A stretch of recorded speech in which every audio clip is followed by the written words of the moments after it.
ტრამპმა რამოდენიმე წუთის წინ დადო ასეთი ტექსტი საკუთარ სოციალურ ქსელებში. დაფიქრდით, საშუალო წარმატებულმა მსახიობმა ვლადიმირ ზელენსკიმ აშშ დაარწმუნა 350 მილიარდი დოლარი დაეხარჯა ომზე, რომლის მოგებაც შეუძლებელია და რომელიც საერთოდ არ უნდა დაწყებულიყო. ეს არის ომი, რომელსაც ის აშშ-სა და ტრამპის გარეშე ვერასოდეს მოაგვარებს.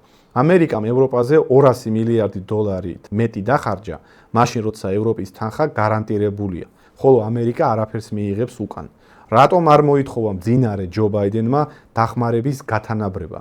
თუკი ეს ომი ევროპისთვის ბევრად უფრო მნიშვნელოვანია ვიდრე ჩვენთვის. ჩვენ გვაქვს დიდი და ლამაზი ოკეანე, რომელიც გვაშორებს.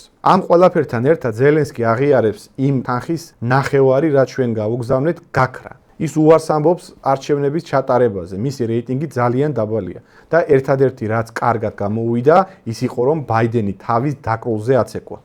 დიქტატორი არჩევნების გარეშე. ზელენსკიმ ჯობს სწრაფად იმოქმედოს, თორემ ქვეყანაც აღარ დარჩება. ამასობაში ჩვენ წარმატებით ვაწარმოებთ რუსეთთან მოლაპარაკებებს ომის დასასრულებლად. ყველა აღიარა, რომ მხოლოდ ტრამპმა და ტრამპის ადმინისტრაციამ შეიძლება გააკეთოს ეს. ბაიდენმა არც კი სცადა ევროპამ მშვიდობის დამყარება ვერ შეძლო და როგორც ჩანს ზელენსკისაც სურს რომ მუქთა მჭამელობა განაგრძოს. მე მიყვარს უკრაინა, მაგრამ ზელენსკიმ საშინლად იმუშავა, მისი ქვეყანა განადგურებულია და მილიონობით ადამიანი უაზროდ დაიღუპა და ეს კვლავ გრძელდება. წერს აშშ-ის პრეზიდენტი დონალდ ტრამპი. ზელენსკი გამოაცხადა დიქტატორად. დიქტატორად გამოაცხადა და ასევე აღნიშნა, რომ მან შეიძლება ქვეყანა დაკარგოს. ეგ არის, პირდაპირ მუქარა. ანუ ფაქტიურად ცოტა როგორი რიტორიკაა, იცი? ეგომი ცოტა უკრაინას ბრალდება. უკრაინას ბრალდება.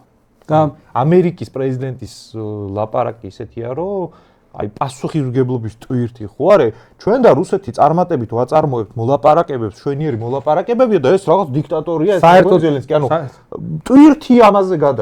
საერთოდ რომ არ უნდა დაწყებულიყო ომი, ეგეც თქვა გუშინ. ეგ თქვა ტრამპმა და ანუ უკრაინის დაწყება გამოვიდა. ხო, ეგრე გამოვიდა. ბაიდენის და ზელენსკის ბრალი გამოვიდა.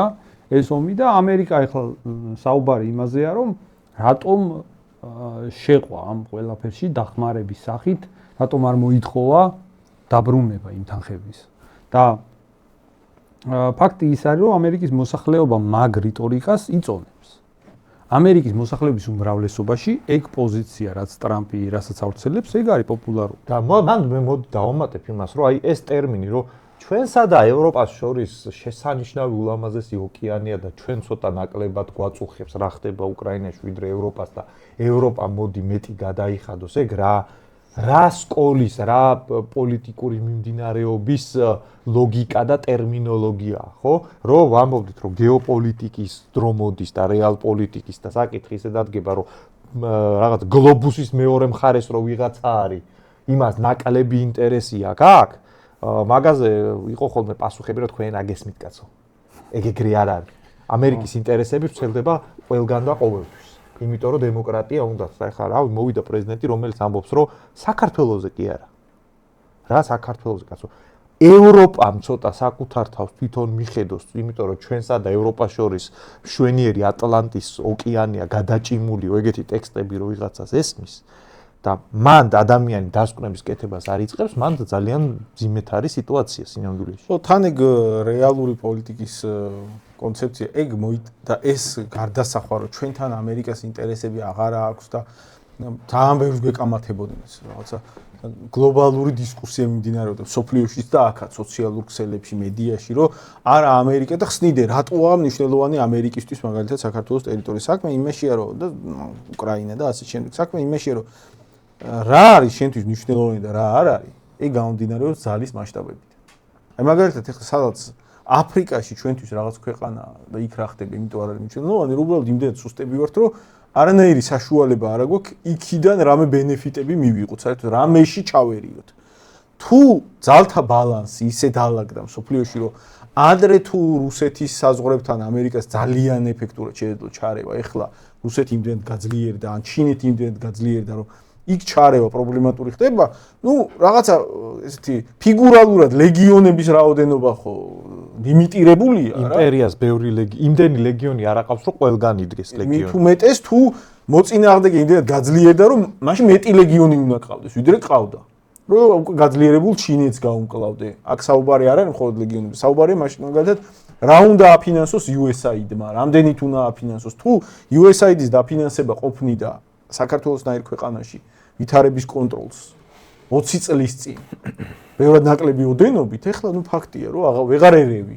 ტრამპის ეს პოსტი ძალიან შეურაცხყოფელი ხისტი და მოკლედ ახსოვს, ეს მოყვა წინა დღეების დინამიკას, წინა დღეების განმავლობაში, მას შემდეგ რაც ტრამპმა პუტინსთან ილაპარაკა ტელეფონით, ჟღერდებოდა ვერსიები, რა შეიძლება განიხილებოდეს, ეს ვერსიები სულ უფრო გამოკვეთილ ხასიათს იძენდა და შედარებით ესეთი დამაგვირგვინებელი ფორმა ყველაფერმა გუშინ შედგა შეხვედრა ამერიკელ მაღალჩინოსნებსა და რუსეთის მაღალჩინოსნებს შორის ლავროვი და რუბიო, იქაურ საგარეო საქმეთა მინისტრს და ამ შეხვედრის ესეთი ფონი და განცხადებები რაც იყო, იმას მოყვა მე. ხო, ანუ საუდის არაბეთის დედაქალაქში რიადში იყო შეხვედრა, რომელსაც ესწრებოდნენ.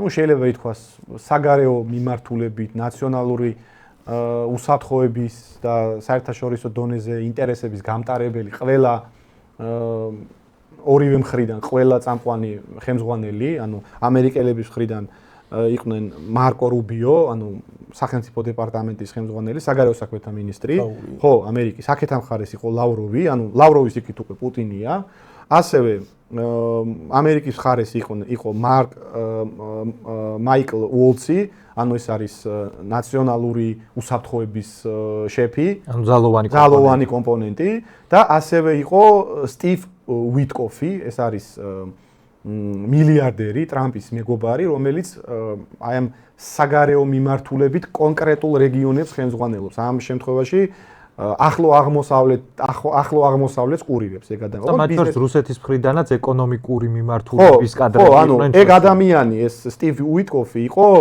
ეკონომიკური და ფინანსური მიმართულებით მაგ მოლაპარაკებებში და ანალოგიურად იყო რუსეთის მხრიდანაც ეგეთი ადამიანი. მათ შორის პუტინის ერთ-ერთი მრჩეველი იური უშაკოვი იყო. ანუ ეგ რაზე მეტყველებს? ეგ მეტყველებს, რომ მართლა მიმდინარეობს მოლაპარაკება. ეს არ არის იმიტაცია. კი, და დავამატებდი, რომ მან მოლაპარაკებები მარტო არ მიმდინარეობს, აი უკრაინაში ხაზი სადგავა. მართლა მოლაპარაკებები მიდის იმაზე, რომ გლობალურად დავაყენებენ ამერიკელები და რუსები, ანუ სანქციებზე, იმ საბანკო სისტემის ურთიერთობის აღდგენაზე, პირველი რაც თქვა ლავროვმა, იმაზე შევთანხმდით, რომ საელჩოების მუშაობა უნდა აღვადგინოთ, ანუ ორივე მხარეს გაგდებული ყავდა დიპლომატებს ეხა აბრუნებენ. ანუ მან არ არის მარტო დალაგება უკრაინას, დალაგება ხდება ყველა ფერზე ფაქტიურად. კი, ამიტომაც აი ერთ-ერთი არგუმენტი, რატომაც არ იყო ამ შეხვედრაზე მიწვეული ზელენსკი და ევროპის წარმომადგენლები. პასუხი იყო ის, რომ აქ ჩვენ არა მარტო უკრაინაზე ვსაუბრობთ, არამედ გლობალური მასშტაბით ვსაუბრობთ. ანუ დიდი ბიძიები ვართ, დიდი ბიჭები ვართ და თქვენს გარდა კიდევ რაღაც საკითხები ერთმანეთთან დასალაგებელი გვაქვს. და რაზე შეთანხმდნენ? ყოველ შემთხვევაში რაც თავად დაადასტურეს მერე პრესკონფერენციაზე ლავროვმა და ამერიკულმა მხარემაც. პირველი შეთანხმდნენ იმაზე, რომ ასეთი შეხვედრები უნდა გაგრძელდეს. მეორე შეთანხმდნენ, რომ აუცილებლად დიპლომატიური ურთიერთობების ხარისხი უნდა განახლდეს, ანუ ეხლა ხო დიპლომატიური ურთიერთობები არ აქვს. ანუ რუსეთის იზოლაციის წარმომადგენლობები არ აქვს რუსეთს დასავლეთის ტერიტორიაზე. და ეს უნდა რაც დაბლოკილი იყო, ეს დაბლოკვა უნდა მოიხსნას. შესაბამისად, სხვადასხვა დიპლომატიური უწყებები უნდა განახლდეს. ეს მეორე საკითხი. მესამე საკითხი, რაზეც შეთანხმდნენ, იყო ის, რომ უკრაინის გარშემო ცეცხლი უნდა შეწყდეს, ცეცხლი უნდა შეწყდეს გრძელვადიანი შეთანხმების საფუძველზე. კი, ორივე მაგას უსვავს, ხალხს რომ ჩვენ დროებითი ზავი არ გვჭირდება. დროებითი ზავი არ გვჭირდება, ჩვენ გვჭირდება ისეთი ზავი, რომელიც გრძელვადიან პერსპექტივაში უზრუნველყოფს მშვიდობას. ეგ რას ნიშნავს? ეგ ნიშნავს, რაღაცა თვალსაზრისით საბოლოო შეთანხმებას, ყოველ შემთხვევაში სანამ ტრამპია. ანუ სანამ ტრამპი იქნება და ტრამპის ადმინისტრაცია იქნება ძალაუფლებაში, ამ ომის განახლება რომ ვერ მოხერხდეს, ხო? ეგ არის მარტო მედლის ერთი მხარე. მეორე მხარე არის რომ დამოუკიდებელი, თავისუფალი, ცივილიზებული სამყაროს გმირი. ადამიანი კამუფლაჟიანი პრეზიდენტი, ადამიანი მაგას ენაცვალოს ქართველი ლიბერალის თავი. მოკლედ ვლადიმერ ზელენსკი. აი ამ თანამედროვეობის ვინსტონ ჩერჩილიდან და ვილიამ ვოლასიდან ნელ-ნელა გადაყავთ რაღაცა სხვა ასე ვთქვათ სტატუსში. ეგ გადაყვანა ხდება თან აი თვალსა და ხელსშუა რა, ანუ ორი თვის წინ ზელენსკი იყო გმირი, აი ჩვეულებრივად ძეგლი რო დაედგათ ხა შუა რაღაცა მანჰეტენზე კითხვა არავის არ გაუჩნდებოდა და ეხლა არის როგორი ტექსტი იცი რომ ეგ კორუმპირებული დიქტატორი მაგას არ უნდა მე მგონი მშვიდობა ჩვენ და რუსები ვლაგდებით აი ორ თვეში მოხერხდა ეგ რა ინტენსივობითაც დაიწყეს მაგალითად ტრამპმაც რუბიომაც მასკმაც იმაზე საუბარი რომ ეხლა ეს რაღაცა დიქტატორის რეჟიმი აკაც არჩევნები უნდა ჩატარდეს უკრაინაში როგორც ჩანს ეგ თემა რუსებმა გაიტანეს რომ არჩევნები უნდა ჩაატარონ უკრაინაში სხვა ადამიანი უნდა მოვიდეს რომელიც საბოლოოდ მაგას ხელს მოაწეს აი პატარა ფრაზას დავიკითხო ჯი.დ. ვენსი ანუ ვიცე-პრეზიდენტი warns Zelensky he will regret bad mouthing ანუ სუდ ლაპარაკს ინანებს ეგრე რო საუბრობს ხო და უყურე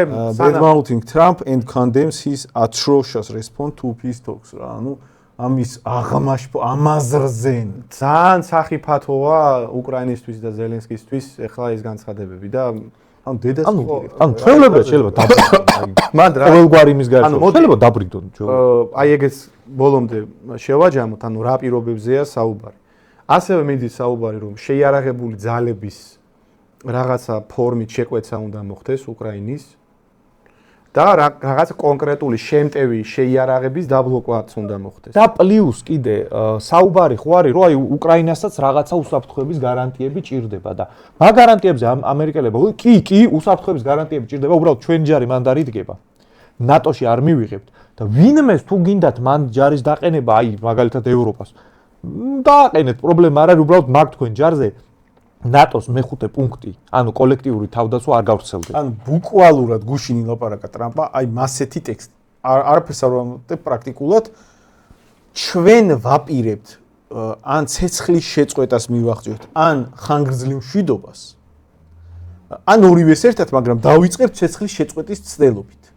და თუ ხანგრძლივ მშვიდობაზე ლაპარაკი, მაშინ რა ვიცი ევროპელები ამბობდნენ რომ შეიძლება აი ამ უსაფრთხოების გარანტორებად ჩავდგეთ იქ ჯარებით და ნუ კაი ხალხია თუ ჩადგებიან ჩვენ მაგას ხელს არ შეუშლით ანუ არ გვაინტერესებს და აც ხელს არ შეუწყობდით და ხელს არ შეუშლით ეგ იმის თქმა იყო რომ თუ გერმანელ ჰანს უნდა რომ უკრაინისთვის იომოს დაეიომოს ამერიკელ ჯოს ეგ არის ეგ გასაგები იყო რომ უდოვანია რომ ეგ არავინ არ ჩააყენებს ჯარს იმიტომ რომ ევროპას არ ყავს ჯარი და რუსებმა ძალიან ცალსახად დააყენეს მაგაზე პირობა რომ ნებისმიერი ნატოს წევრი ქვეყნის ჯარის მანდ ჩაყენება ჩვენთვის ეგ არის იმის ტოლფასია რომ ნატო სხვათა შორის ლავროვმა რომ ანუ ნატოს რომელიმე წევრი ქვეყნის ჯარის ჩაყენება ჩვენთვის იგივეს ნიშნავს რომ ნატო ჩადგა ამიტომ ნუ ეგ არც განიხილება ანუ მოდი შევაჯამოთ ნატოზე უარი უნდა თქვას უკრაინამ